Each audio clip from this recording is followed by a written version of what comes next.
What is up, everyone? Welcome back to another episode of Check the Kick podcast. Sherdog.com is a platform. I'm your host, Devin. It's January 8th of 2024. We are just a hair over a week into the new year. I hope all of you guys had a good and safe new year. If you're listening to this, that means you made it.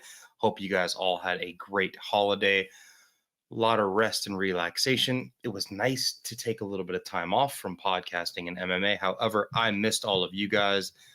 I missed all of my colleagues at Sherdog, so I'm really happy to be back with you guys for another episode.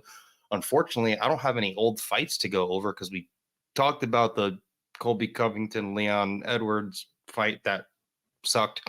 Don't want to talk about it anymore. There are some fight announcements we're going to get into. We're going to get into UFC Vegas 84, Ankalaev versus Walker. Some interesting tidbits on there. Quite frankly, the fight night card kind of sucks. But like a junkie without their fix, I'm back. We're back, and I need it in my life, injected into my veins. I am very excited.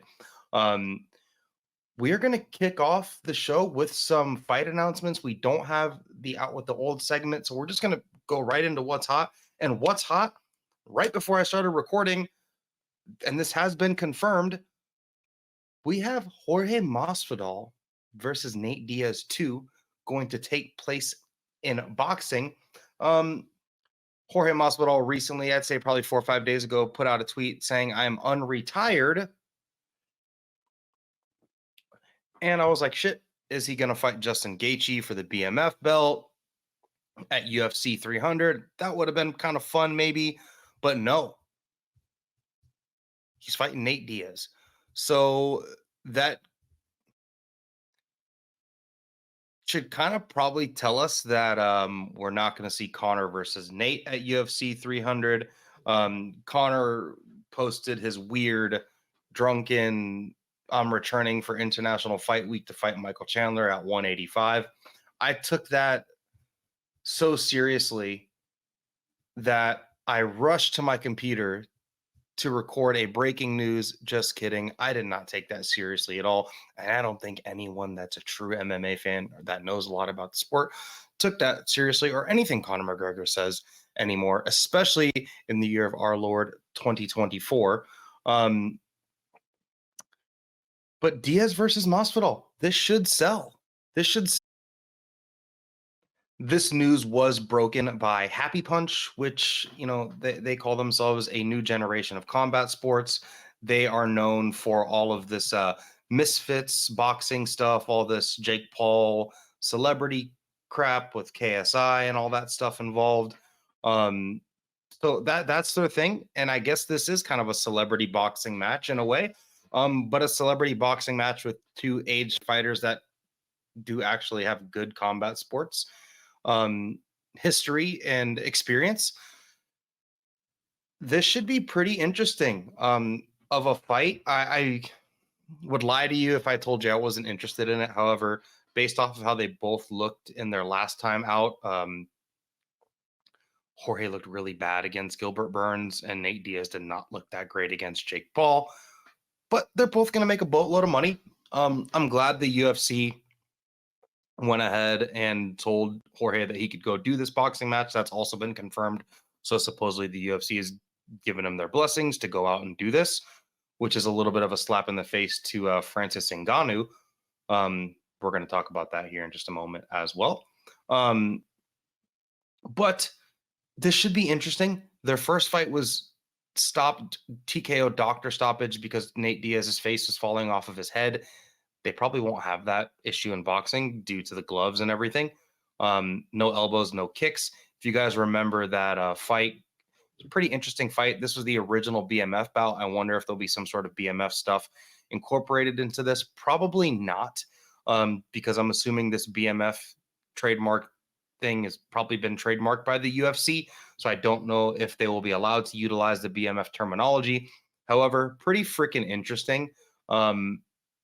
First fight was kind of a one-sided shit kicking, but that's when Jorge was, really at his peak, and towards the end of his athletic prime, he was still really fast. He was crushing Diaz with elbows, crushing him with kicks, head kicked him, dropped Diaz, had Diaz all out of sorts. All the Nate Diaz fans were saying that Jorge Masvidal was starting to tire, and Nate Diaz was definitely going to come back and win that fight. He was definitely going to come back and stop Jorge Masvidal, no doubt about it. If you're only listening to this on audio, I smiled and gave a weird look. But yeah, great for both of these dudes. They're both old. They're both aging. They're both way past their athletic prime. They both have a ton of tread taken off the tires, and it'll be fun. It'll render a shit ton of pay-per-view buys, probably maybe not a shit ton, but enough to get them both paid. Whatever promotion is hosting this is probably going to operate at a deficit in doing so. I wonder if this will be some sort of a Saudi Arabia, whatever crap that they do, where, you know, Saudi Arabia is just like, we want to look cool and we don't care if we lose money. And I kind of like that they're doing with boxing. I think it's pretty funny. Shout out to both of these old junkyard dogs. They're going to get hella paid. They're going to get a big fat bag of money. I'm happy that they do that. It's going to be in March in Vegas. So no, it will not be in Saudi Arabia. I'm kind of just talking crap here. But it'll still be fun. I'm semi interested in it. And shout out to both of these guys for finding some sort of post UFC career. I mean, especially for Nate Diaz, the dude boxed Jake Paul, made a crap ton of money, lost, and now he's going to box Jorge Masvidal. And good for Jorge. Jorge, you know, left the UFC on his own terms, didn't look that great, but didn't get embarrassed. You know, it wasn't like his last fight was the Usman fight where he got flatlined. I'm kind of curious. I'm curious to see what weight they do this at. I'd say probably around somewhere around 180, 185 pounds. These guys aren't going to, they're just going to get in fight shape. They're not going to cut weight. And we don't need to see these dudes cut weight. There's no freaking reason. But yeah, Masvidal versus Nate Diaz, number 2. Tell me if you give a shit in the comments below. Should be fun. We're going to stick on the boxing trend, and we're going to talk about another huge fight that just got announced in boxing. We have a huge boxing match, and it's going to be huge in size and huge in publicity, huge in pay-per-view buys, huge worldwide. We have the former UFC heavyweight champion, the lineal heavyweight champion. Just kidding, because he lost to Tyson Fury. Francis the Predator Ngannou versus Anthony Joshua. This is going to take place Friday, March 8th in Riyadh. I don't really know how to pronounce it. Saudi Arabia. This is going to be a Saudi boxing match. So be prepared for like Lil Baby, Ariana Grande, and random miscellaneous pop and hip hop artists to be there performing a 45-minute concert before the fight. When the fight starts, set a 1-hour timer on your phone to come back and then watch the fight. Between the co-main events ending and the time that the bell rings to start the first round for Joshua versus Ngannou, it's probably going to literally be an hour and a half. I'm not even kidding. The pacing the last time they did this Ngannou Fury charade in Saudi was terrible. You can expect let's see if Conor McGregor will be trying to funnel Anthony Joshua boos in the middle of the ring, win, lose, or draw. That would be pretty funny. But in all seriousness, this is a great fight. Francis performed so well against Fury his last time out, and he exceeded all of our expectations. And then Joshua looked great his last time out, winning via stoppage and kind of a shit kicking, and he went back to his old former self. You know, we've seen Anthony Joshua stumble and trip, you know, in big fights against guys. Well, big fights for him and guys stepping up as big underdogs like Andy Ruiz that finished him and knocked him out, but he came back and won that fight. And Joshua again looked great his last time out. He fought on another really huge card, looked really good. Francis Ngannou did lose, you know, a split decision to Tyson Fury in his last time out, stepped up against all odds, You know, he didn't win the Sherdog Fighter of the Year. However, a lot of people had him as their Fighter of the Year, and I wouldn't argue it. Even off of a loss in only one fight, the dude, in all of 1 year, he, you know, told the UFC to go F themselves, and we all made fun of him. We all talked shit about him. We all said this dude fumbled the bag, quote unquote. Clearly, he didn't fumble the bag. Went out there and was counterpunching Tyson Fury, hurt him with the big shot, dropped Tyson Fury, sent the big man to the ground. And then, you know, poor PFL is just kind of waiting in the wings. What is PFL going to do about this? Absolutely nothing besides get shafted. And I've said this the second that the Fury Ngannou fight got booked and was actually going to take place. I said this, and I would scream this from any mountaintop, that Francis Ngannou will never fight in MMA again. And people say, why? Why would you say that? Well, do you guys not recall the dude had 2 bum knees when he fought Cyril Gane and had to wrestle? Francis Ngannou weighed 277. He's 6'4", 6'5", and he weighed 277 for his Tyson Fury fight. He's had knee surgery to repair torn ligaments, ACL, MCL, meniscus, I believe, in his knee, in his, was it his left knee? Yeah, he's only got 2 of them, left or right. But if you're not aware what MMA practice and wrestling, just wrestling, does to a late 30s, 6'4", 6'5", 277-pound human, think about it. His fight with Tyson Fury was probably less demanding on his body than 1 day of wrestling practice over at Extreme. Is he at? Oh no, he's with Eric Nixick down in Vegas. So yeah, Francis is definitely never fighting in MMA after this. For this dude to in just over a year's time tell the UFC F you, tell the PFL F you, fight and lose to Tyson Fury, and then immediately after that have another bout booked against Anthony Joshua. It is incredible. Anthony Joshua is a star. He has over 16 million Instagram followers, and Francis has 6.5 million. This is going to be a huge fight. It's funny that Francis Ngannou, I believe, is ranked number 10 in the world.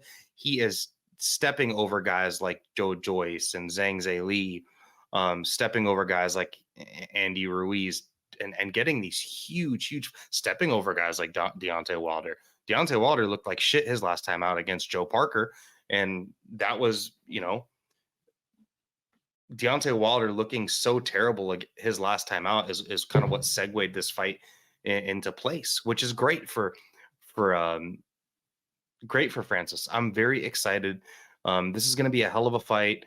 Francis did look really good. He looked very buttoned up. He looked very polished. This was not the Francis we saw last time out was not the Francis Ngannou that fought Jairzinho Rozenstruik. This dude was counter punching. His jab looked good. He looked composed. He was not over swinging and crossing his feet. He looked great. Shout out to Francis Ngannou for quite literally securing the bag. The dude did not fumble the bag. And shout out to Anthony Joshua for taking this huge fucking risk. Francis Ngannou has 1 pro fight, and it's against Tyson Fury. It's a loss. This sets up a big fight. We have Tyson Fury versus Usyk. Obviously, there's a rematch clause there. If Usyk wins, there'll be a second fight. You know, either way, those dudes are going to be fighting each other twice at least. So this is kind of a potential. I mean, if Francis Ngannou wins this fight, he will be fighting whoever comes out on top from the Fury and Usyk ordeal. And if Anthony Joshua wins this fight, he could easily get his rematches with Usyk, and him versus Tyson Fury would be fucking huge. Heavyweight boxing, it ain't so bad after all.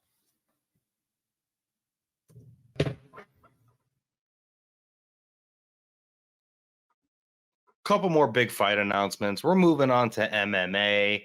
Enough of the boxing stuff. If you're here listening to the show, you're probably here for MMA. But I will dabble. You know, I'll take a puff of the boxing. two big fights. We're going to start off with UFC 299 in the good old MIA. That is my hometown. I am originally from Miami, Florida. I no longer reside there. Lived there for a very long time, over 25 years. We have the number 3 ranked lightweight former interim champion facing the number 12 ranked Frenchman. We have Dustin Poirier versus Benoit Saint Denis. And this is pretty funny because the name Poirier, he's from Louisiana, which has a very huge French influence. So in a way, this is France against France.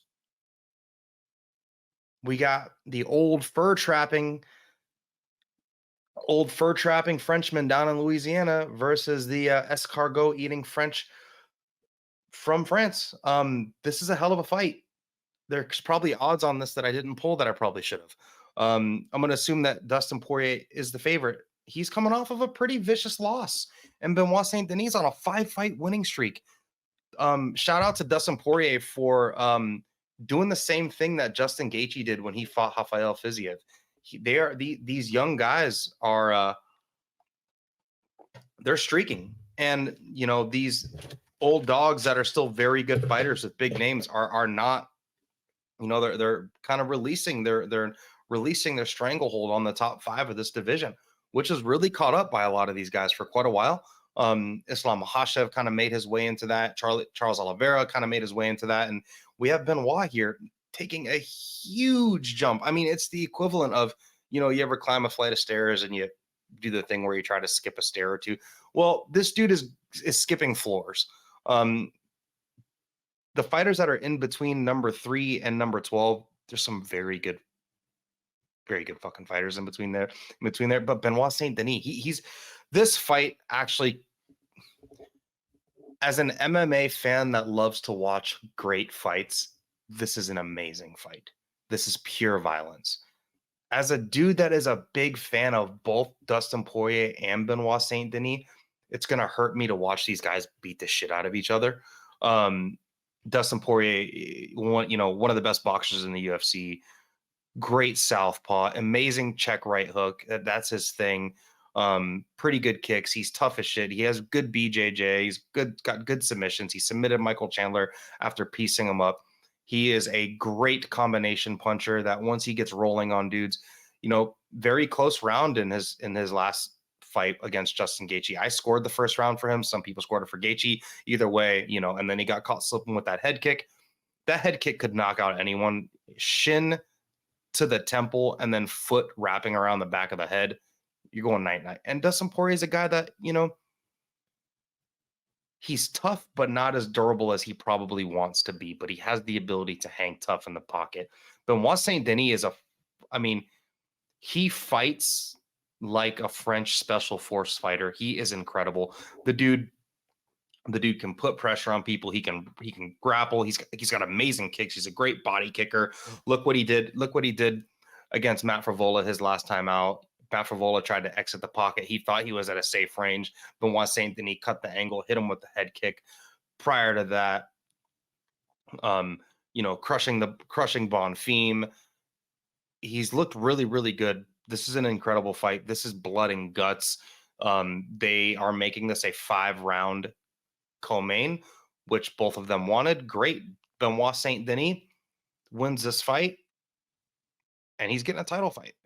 Dustin Poirier wins this fight. He's making a boatload of money and probably fighting for a title himself. I'm here for it. Great fight. Awesome fight. Love both these guys. This is like, I mean, write it on your calendar, circle it, tattoo the date of this fight on your hand. This is not something you want to miss. And the final MMA big fight announcement, this is going to be on UFC 300. They're really starting to beef this card up, and I'm curious to see what's going to go on. I really hope, you know, when this fight was announced, Dana White announced this fight as a title eliminator, which this is going to be in the UFC lightweight division, which kind of leaves Justin Gaethje out there, which makes me think they may be trying to put Justin Gaethje on UFC 300. Hopefully they don't make him. Hopefully it's not Max Holloway. Really don't want to see Max Holloway take punishment from such a punishing fighter as that Justin Gaethje can be. But we got Arman Tsarukyan versus Charles Oliveira in a title eliminator. This is announced by Dana White just yesterday. And this fight makes a lot of sense. Both of them have their last wins coming off of Beneil Dariush. Charles Oliveira went out there and what we thought was a shutout at the time against Beneil Dariush, who was streaking and looking great. Went out there, head kicked them, finished them with strikes. Arman Tsarukyan went and did it even better with this weird punch off of one knee that was so fast. This is an incredible fight. We have one guy that is much more of a nip tuck scramble, kind of the epitome of a wrestle boxer, but he's turning into something more, and that'd be Arman Tsarukyan. And then we have the guns blazing, all offense Muay Thai technician that Charles Oliveira has become. He's probably one of the most improved strikers on the roster. And then he has that deadly BJJ that can always fall back on. Whoever wins this will be getting a rematch with Islam Makhachev if Islam Makhachev is still the champion. Dana White said it's going to be in the summer, so I'm assuming they're waiting for Ramadan to finish. This is a great fight. Both of these dudes, especially Arman. Arman looked really good. He fought short notice against Islam Makhachev in his UFC debut and went out there and has given Islam his hardest fight outside of Alex Volkanovski. And then Islam went out there and got probably, top 3 knockouts of the year last year in 2023 when he went and finished Alex Volkanovski. So we've got Arman sitting here who's a great fighter, young, streaking, doing all the right things. And then we have Oliveira, the OG, the old workhorse, the dude that's been doing this, former champion. The UFC is going to take their toys and break them against each other. And I kind of like that in this fight. I think this fight makes all the sense in the world. Charles Oliveira was supposed to fight for the title. Things happened, fell off. Volk slid in, and then now Arman Tsarukyan has looked so good, streaking. People thought he was just a scrambly wrestler, but ask Christos Giagos, ask Joaquim Silva, ask Beneil Dariush if that's the case. Look what he did to Joel Alvarez.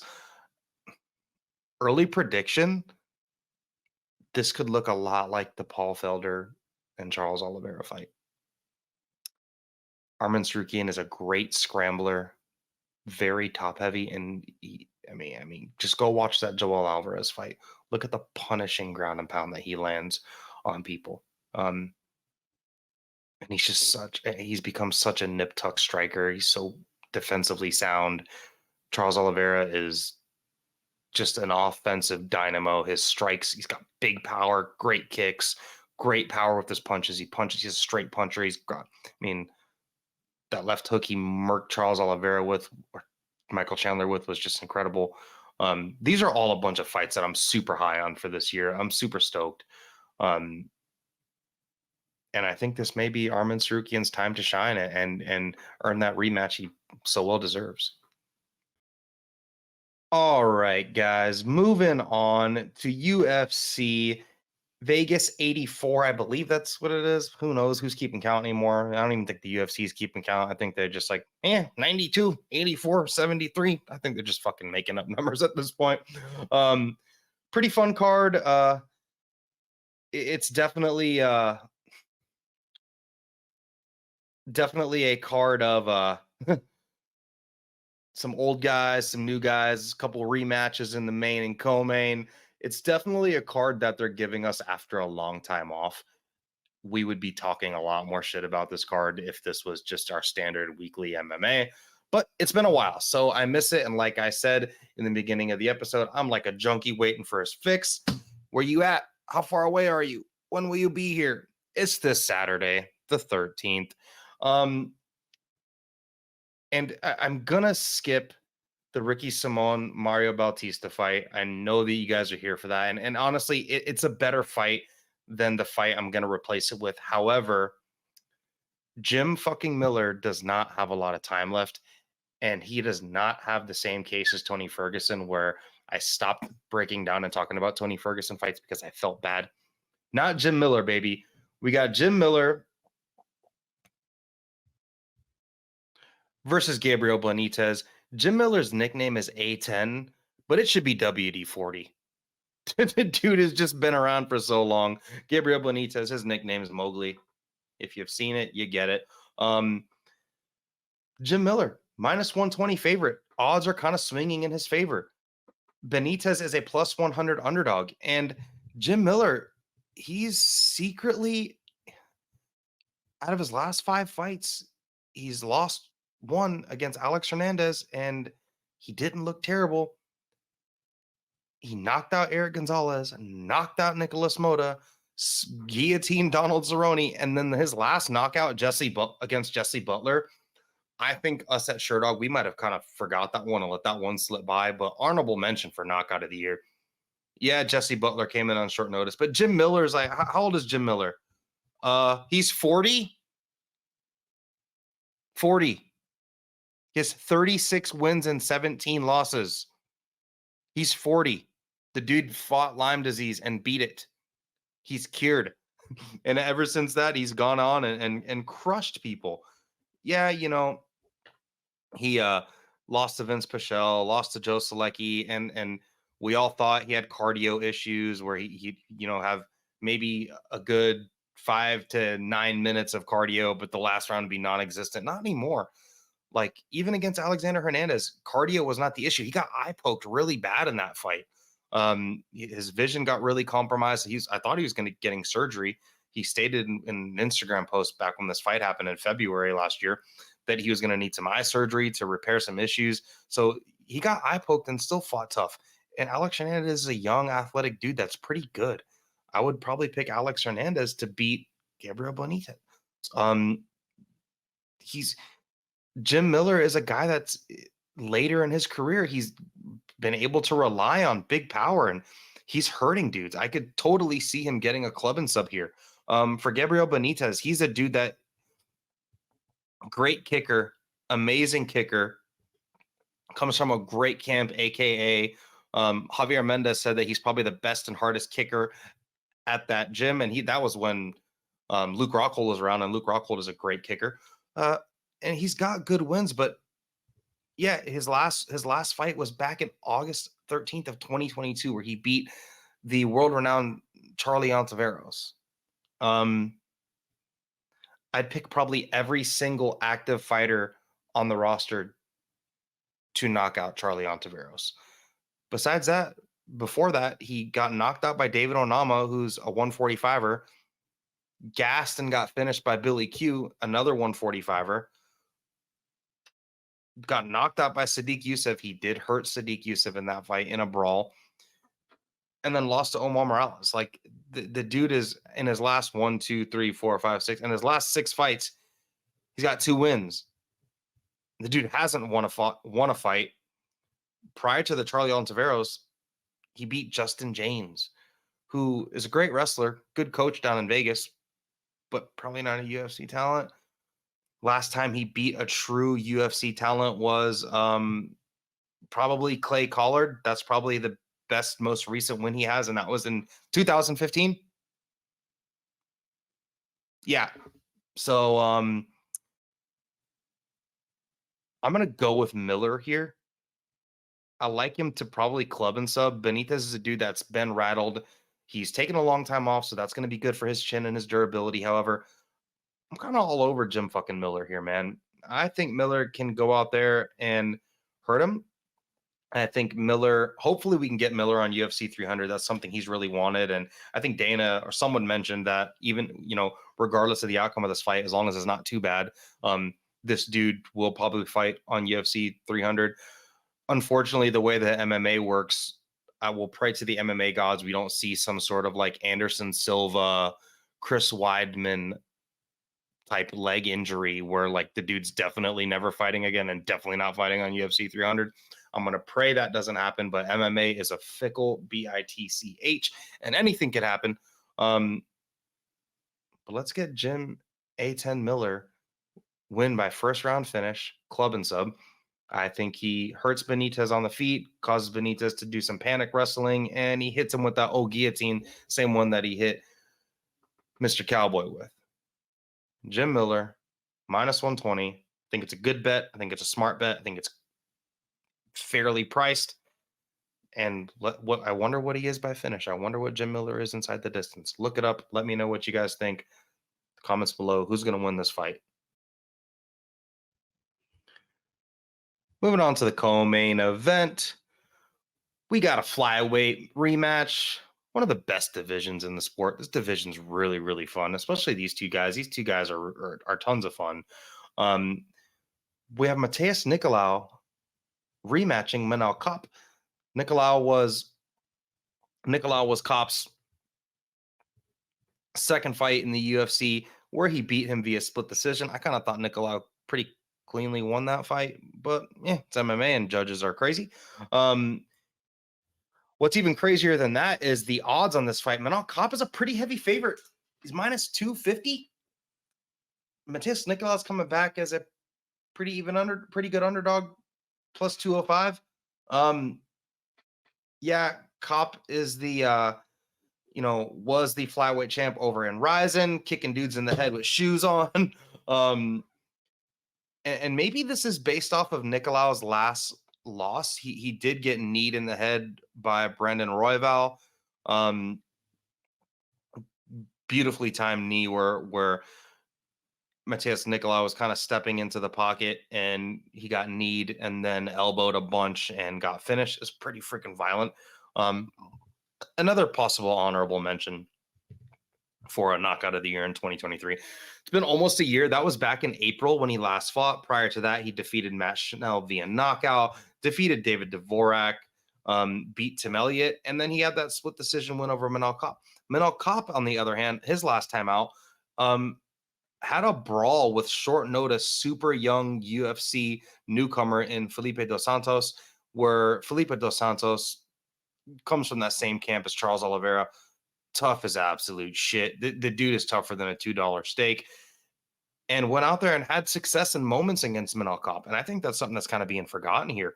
Felipe Dos Santos was having lots of success just making the boxing exchanges go longer than Manel wanted to and forcing Manel to fight off the back foot a little bit in those exchanges where Felipe Dos Santos would go forward and throw 2, 3, 4 punch and 4 strike combinations. He was having success and visibly rattling Manel Kape. Let's hope Manel Kape does not have the same type of post-fight interview that he had. If you guys recall his post-fight interview after this, it was not the best. Funny, but not the best. Prior to that, he also beat David Dvorak. He knocked out Zalga Zumagulov, and he knocked out Ode Osborne.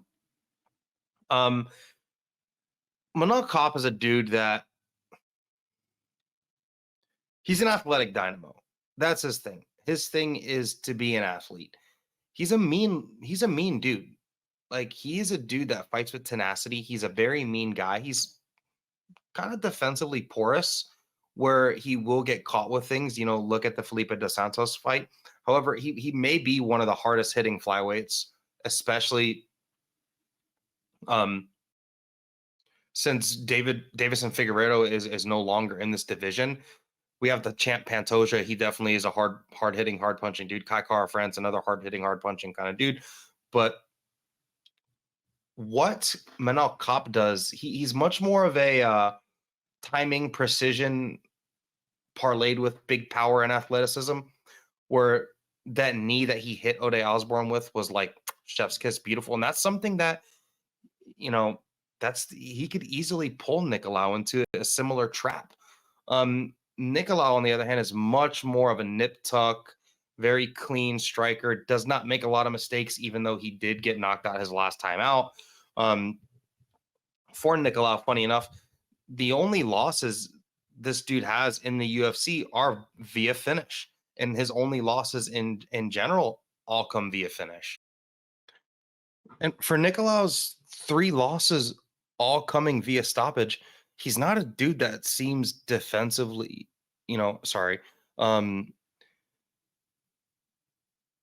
damage wise, he's not a dude that seems porous. He's pretty defensively sound.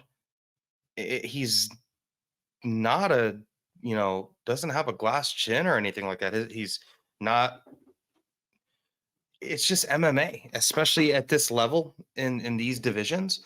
Flyweight is full of athletes. Every single fighter in the flyweight division, if you're in the top 10, you're a freaking dynamic athlete. And he's just a dude that last time out just kind of got caught slipping in a very MMA-esque way.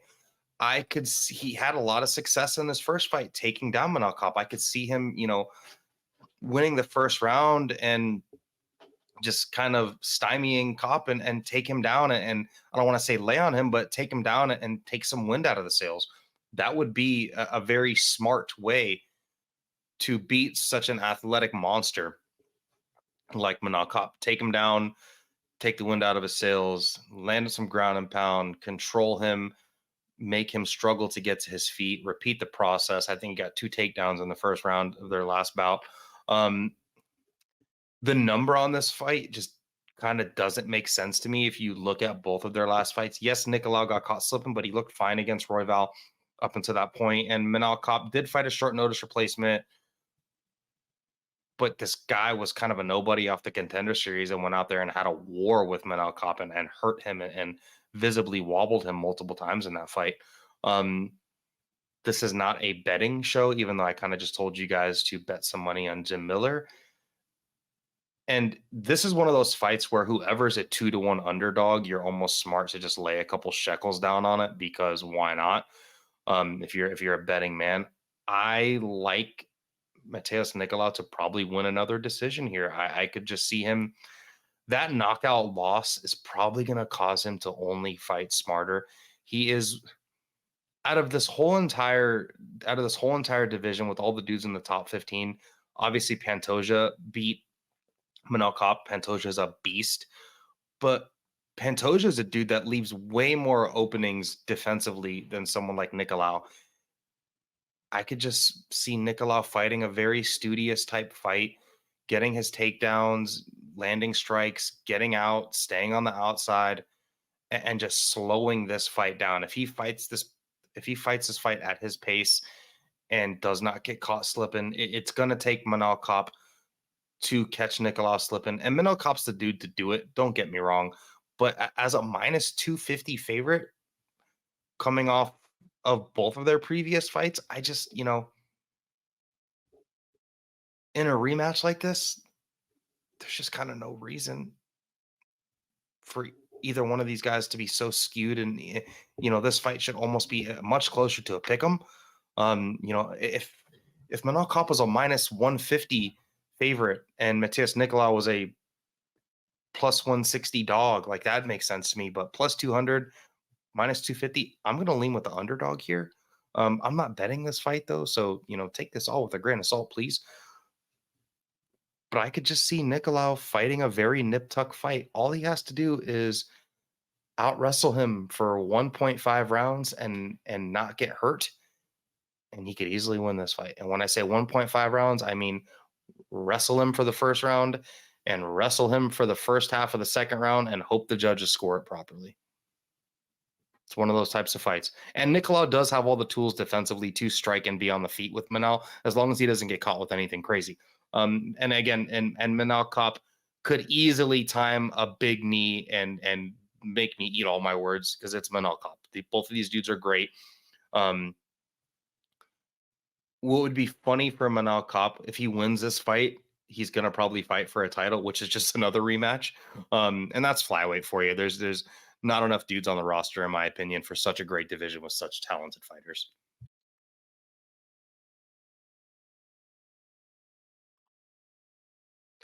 Moving on to the main event, we have Magomed Ankalaev in another rematch here for Magomed versus Johnny Walker. Magomed Ankalaev is minus 455. He's the big favorite here. Walker's coming back as a plus 350 dog, which is funny because out of the short amount of time their fight went last time around, the odds have skewed even more in Ankalaev's favor, which they should. And this is something that my colleague over at Sherdog, Ben Duffy, uses quite often, and I'm just going to say it.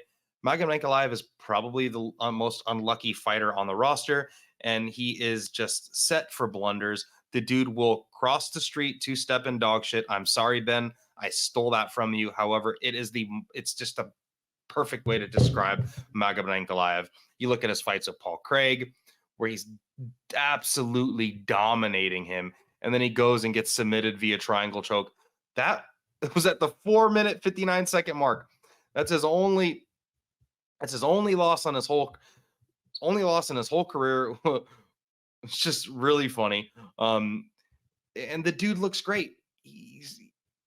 There's an argument that this guy is the best light heavyweight on the whole entire roster.